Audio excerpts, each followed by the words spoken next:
போட்டித் தேர்வுக்காக தயாராகி கொண்டிருக்கும் அனைத்து மாணவ மாணவியர்கள் அனைவருக்கும் வணக்கம். தொடர்ந்து எங்களுடைய எஸ்ஆர்எம் யூடியூப் சேனலை பாருங்கள்.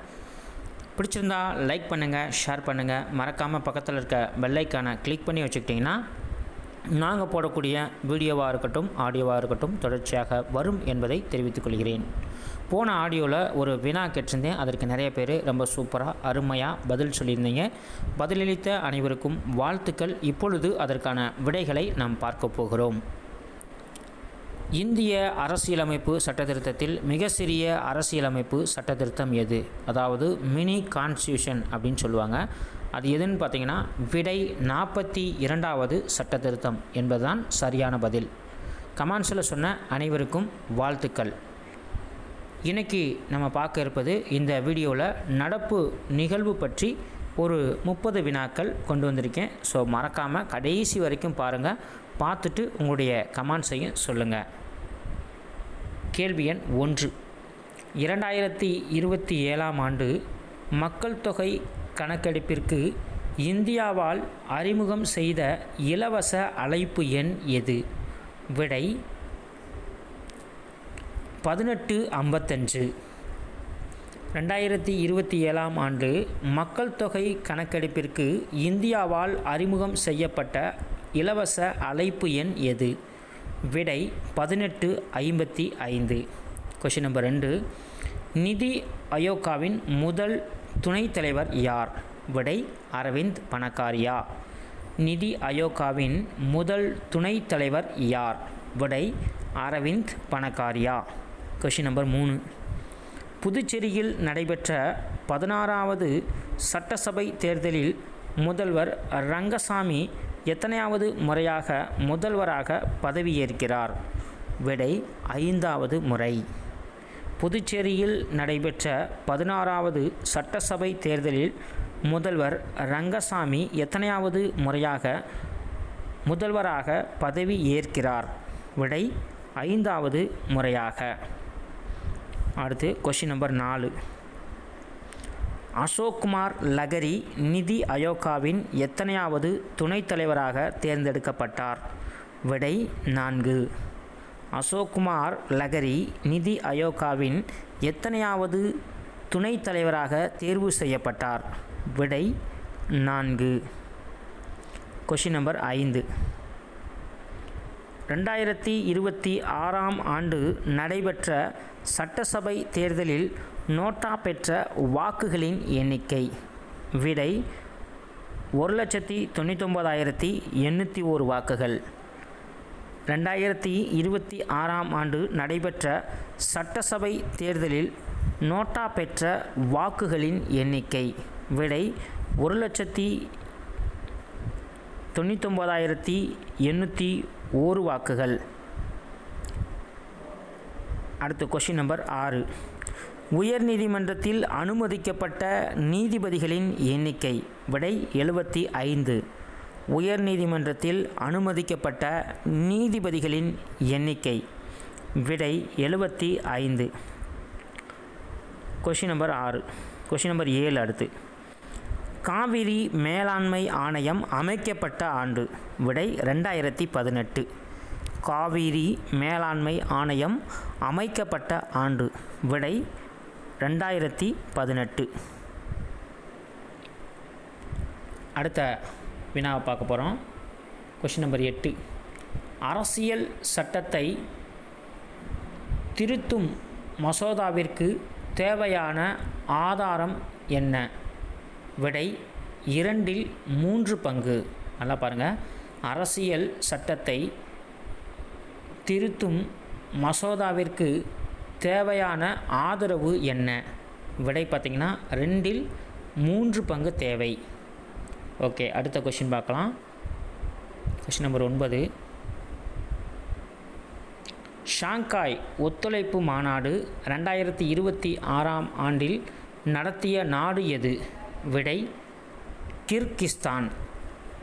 ஷாங்காய் ஒத்துழைப்பு மாநாடு 2026ஆம் ஆண்டு நடத்திய நாடு எது? விடை கிர்கிஸ்தான். அடுத்த கொஷின் பார்க்கலாம். Question number 12. நீட் தேர்வில் தமிழ், ஆங்கிலம், ஹிந்தி உட்பட எத்தனை மொழிகளில் நடத்தப்படுகிறது? விடை 13. நீட் தேர்வில் தமிழ், ஆங்கிலம், ஹிந்தி உட்பட எத்தனை மொழிகளில் தேர்வு நடத்தப்படுகிறது? விடை பார்த்திங்கன்னா 13.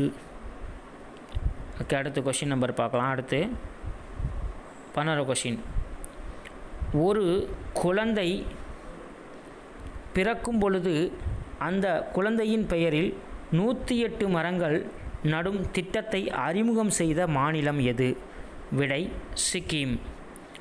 ஒரு குழந்தை பிறக்கும் பொழுது அந்த குழந்தையின் பெயரில் 108 மரங்கள் நடும் திட்டத்தை அறிமுகம் செய்த மாநிலம் எது? விடை சிக்கிம். ஓகே, அடுத்த கொஷின் பார்க்க போகிறோம். நாட்டின் முப்படை தலைமை தளபதியாக நியமிக்கப்பட்டவர் யார்? விடை NS ராஜா சுப்பிரமணி. நாட்டின் முப்படை தலைமை தளபதியாக நியமிக்கப்பட்டவர் யார்? விடை NS ராஜா சுப்பிரமணி. இந்த முப்படை தலைமை தளபதியை நியமிப்பவர் யாருன்னு பார்த்தீங்கன்னா இந்திய குடியரசுத் தலைவர் தான் இவரை நியமிப்பார். சரிங்களா? ஓகே, அடுத்த கொஷின் பார்க்க போகிறோம். நிதி ஆயோக்காவின் தற்போது முழு நேர உறுப்பினர்களின் எண்ணிக்கை? விடை 7. நிதி ஆயோக்காவின் தற்போது முழு நேர உறுப்பினர்களின் எண்ணிக்கை விடை பார்த்திங்கன்னா 7. அடுத்த நெக்ஸ்ட் கொஷின் பார்க்க போகிறோம். நிதி ஆயோக்காவின் தற்போதைய துணைத் தலைவர் யார்? விடை அசோக்குமார் லகரி. நிதி ஆயோக்காவின் தற்போது துணைத் தலைவர் யார்? விடை அசோக்குமார் லகரி. ஓகே, அடுத்து நெக்ஸ்ட் கொஷின் பார்க்க போகிறோம். நிதி ஆயோக்காவின் தற்போதைய தலைவர் யார்? விடை பார்த்திங்கன்னா பிரதமர். இந்த நிதி ஆயோக்கினுடைய தலைவர் எப்போயுமே பிரதமர் தான் வரும். அந்த பீரியடில் யார் பிரதமராக இருக்காங்களோ அவங்க தான் நிதி ஆயோக்கினுடைய பிரதமராக கருதப்படுறாங்க. இப்போ பார்த்திங்கன்னா நரேந்திர மோடி தான் பிரதமராக இருக்கிறாரு. ஆகையினால் அவர் தான் இப்போ இருக்க நிதி ஆயோக்கினுடைய தலைவர். ஓகேவா? அடுத்த கொஷின் பார்க்க போகிறோம். மிஸ் திருநங்கை 2026ஆம் ஆண்டில் தேர்வு செய்யப்பட்டவர் யார்? விடை பார்த்திங்கன்னா ஓமனா. மிஸ் திருநங்கையாக 2026ஆம் ஆண்டில் தேர்வு செய்யப்பட்டவர் யார்? விடை பார்த்திங்கன்னா ஓமனா. அடுத்த கொஷின் பார்க்க போகிறோம். தற்போது நிதி ஆயோக்காவின் துணைத் தலைவர்களை தேர்வு செய்யப்பட்ட அசோக்குமார் லகரி என்பவர் எந்த மாநிலத்தைச் சேர்ந்தவர்? விடை பார்த்திங்கன்னா மேற்கு வங்கம். தற்போது நிதி ஆயோக்காவின் துணைத் தலைவராக தேர்வு செய்யப்பட்ட அசோக்குமார் லகரி என்பவர் எந்த மாநிலத்தைச் சேர்ந்தவர்? விடை பார்த்திங்கன்னா மேற்கு வங்காளம். அடுத்த கொஷின் பார்க்க போகிறோம். 2026ஆம் ஆண்டு மிஸ் இந்திய அழகியாக தேர்வு செய்யப்பட்ட சாத்வி சதீஷ் சைல் என்பவர் எந்த மாநிலத்தைச் சேர்ந்தவர்? விடை பார்த்திங்கன்னா கோவா மாநிலத்தைச் சேர்ந்தவர். நல்லா பாருங்கள், 2026ஆம் ஆண்டு மிஸ் இந்திய அழகியாக தேர்வு செய்யப்பட்ட சாத்வி சதீஷ் சைல் என்பவர் எந்த மாநிலத்தைச் சேர்ந்தவர்? விடை பார்த்திங்கன்னா கோவா மாநிலத்தைச் சேர்ந்தவர். அடுத்த கொஷின் பார்க்க போகிறோம்.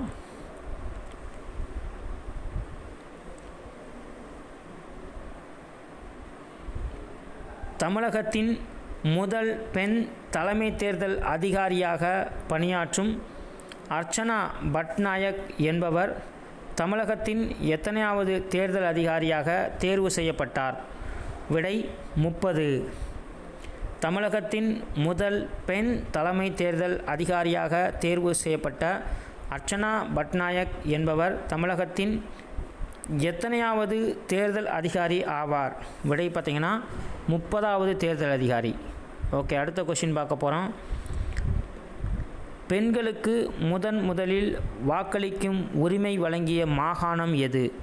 விடை சென்னை. பெண்களுக்கு முதலாக வாக்களிக்கும் உரிமையை வழங்கிய மாகாணம் எது? விடை பார்த்திங்கன்னா சென்னை. அடுத்த வினாவை பார்க்கலாம். G20 செயற்கைக்கோள் எந்த ஆண்டு ஏவப்பட உள்ளது? விடை 2027. G20 செயற்கைக்கோள் எந்த ஆண்டு ஏவப்பட உள்ளது? விடை 2027. அடுத்த வினாவை பார்க்கலாம். நாட்டிலேயே முறையாக இந்தியாவில் எந்த மாநிலத்தில் குவாண்டம் கணினி வசதி தொடங்கப்பட்டது? விடை ஆந்திரா. நாட்டிலேயே முறையாக இந்தியாவில் எந்த மாநிலத்தில் குவாண்டம் கணினி வசதி தொடங்கப்பட உள்ளது? விடை ஆந்திரா. அடுத்த கொஷின் பார்க்கலாம். தேசிய குடிமைப்பணி தினம் எந்த ஆண்டு முதல் கொண்டாடப்பட்டு வருகிறது? விடை 2006.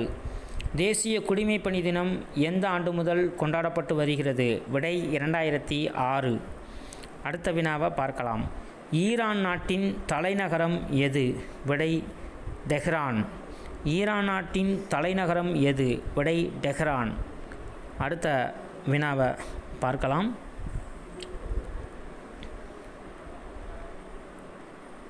T20 2026 ICS T20 உலகக்கோப்பை ஆடவர் போட்டியில் சாம்பியன் வென்ற அணி எது? விடை இந்தியா. 2026 ICS T20 உலகக்கோப்பை ஆடவர் போட்டியில் சாம்பியன் பட்டம் வென்ற அணி எது? விடை இந்தியா.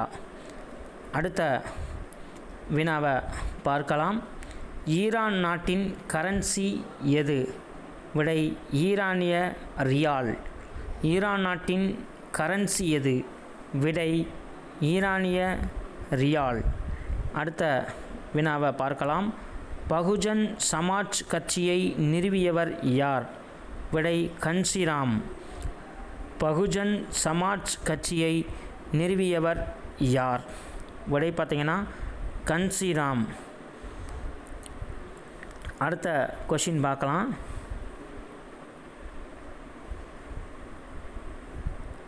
59வது ஞானபீட விருது பெற்றவர் யார்? விடை வினோத்குமார் சுக்லா.